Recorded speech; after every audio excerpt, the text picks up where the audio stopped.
chronique, on va parler de la réaction de Maître Gims pour l'invitation d'Emmanuel Macron, le président français, à lobby. Aboya Kiango a décliné pourquoi? Parce que selon lui, il sait très bien ce qui se passe au Congo, à l'est de mon pays. Et puis, travailler ou collaborer avec le président français, c'est comme si Azo soutenir le génocide de Salimana Est. Ah, on a raison. C'est comme Macron pour fallait un camarade naïe. Fallait un camarade naïe. Exactement que Macron pour fallait un camarade naïe. Il n'est pas même fallait côté là-bas. On fallait pas même côté là-bas.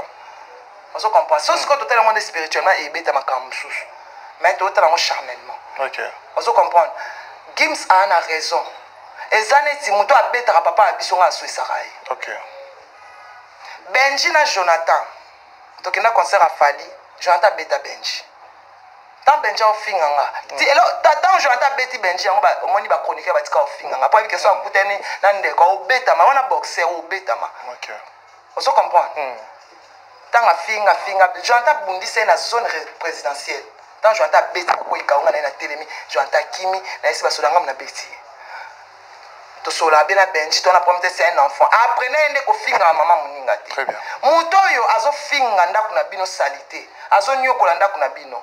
Azo beta papa na bino. Est-ce que yoko souci? Alors. Donc ce que Gims avait fait, il a raison. Il a raison.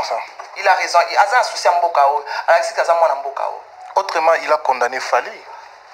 Nga na lobika abongo na posa osaba comparaison entre na Fali te na lobika muto azo finga papa na bino azo denigrer ndaku na bino ayaka ocha moto na ndaku na mizika amuta osouisati.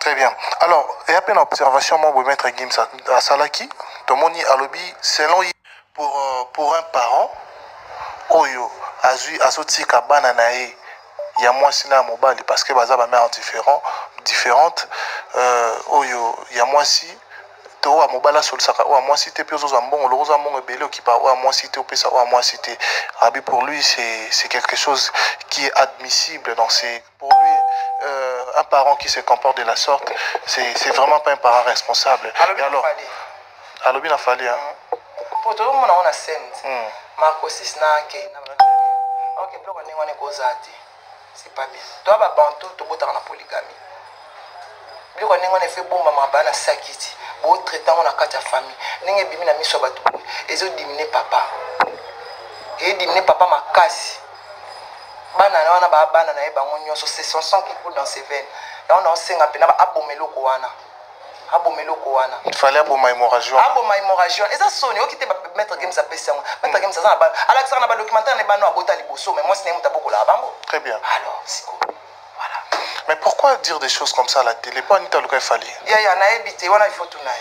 Mais tout le monde peut a un follow et Fali pas un follow maître Gims sur Instagram. Donc bah c'est désabonné bah on mis balé sur Instagram. Donc actuellement tout le bas ça brille de manière froide entre Fali Poupa et Maître Gims parce que c'est désabonné dans Instagram.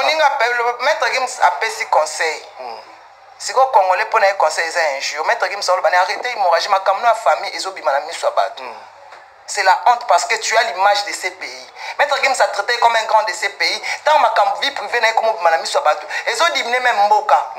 Parce que Aza, chanteur, ils ont représenté Mboka dans le monde. C'est que Moutoyo, ils ont représenté Mboka dans le monde. Ils ont géré dans le débat.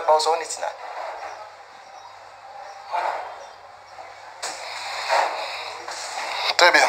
Alors, Maître Gims peut annoncer Bissot qu'Azobet a accord à la recette surtout et qu'il y a Est pour soutenir le génocide. Azo invité. Maître Gims. Azo invité au Kenya. Ok, concert à quoi? Au Seki Point. T'es dans Seki Point. Ok. Moi, je suis l'oroté. Oh. Moi, je suis l'oroté. Oh. Il y a un bon papier ça. Bino bozo futi ya kabanda ka badesha mana salon. Muta tongi 3 images ate muta na atana ONG pamba zate. Ngana zuna ngilo chata. To sisi na biso alors relation Juna Fali lelo au mona ondene. Oh, non mona ondene ndene. Baza relation. Parce que soki lelo ya bebani na Fali. Est-ce qu'il y a un imposé à société au salon hôtel? C'est quoi le rwanda ngone photo evitango. Mama mikim ke bena bakera la mikim. Pona nini bato bazoya pembe na baone mto opeli na ba salité oyo. Donc biso sala tout aux ala bien. tant moto aye afingi héritier au moins afali moto aotinda bafinga ok moto na sala na sentiment na ye pakansi baolinga ye ozo comprendre sikoyo omonte ko bendeli bango rando po bango mbale nga na baki bala kisanga place vidéo o héritier na fali baswana to babunda to babeta na makofi ezate donc alors goga merci beaucoup eloko nini nga na sana bato epeli ba intellectuel o batangi koleka nga na aka D6 mais bato batangi koleka nga bazalaki wana mpe baza na bainfluence makasi sikoyo na mituni bato nyonso balinganga boye ntango nasalaka émission ya clash na plesaka bango makasi nasoni na bango alors eloko na retenaki na conférence wana en tant que mwasi il faut nasala tout nasala fierté ya bato batala oza utile non ntango naotya lokolo boye il faut nayeba naomema convoi ya bato wana ozomona nayebi mpe ke non naza na badélire na nga mais nayeba kosala yango na propre parce que ndenge eza wana kokangaka nakangi foto na mama bato babeti maboko me bato ebele bafingi réseaux sociaux mosusu basepeli te même na nzela bapesi eloko te otobelanga okutana na mama denise otambola na mosi afaci okutana mama présidente ozotambola kaka na moto otambola makolo natali ye na seki donc bango baokanisaki ye donc il fallait kaka wana bafungola maleti ya $1 million apesanga kaka wana abongisa bina kaka wana wana bazo balekisa sans ata na mosapi boseka na quartier na so bazoseka na obima nanga so na yango mutu mosusu na nga na vanda nini bazoseka te na otambola kuna komi kotambola makolo makasi na otambola na otema na ba are makasi po na otuna mutu azobelela nga azoseka nga nazwi eloko te iye kasi mutu aza na azwa eloko akende ata kokangana ata foto ya pamba akoka te. Les gens qui se moquent des autres, ce sont les gens qui n'arrivent pas à faire ce que moi je fais, ce que nous faisons.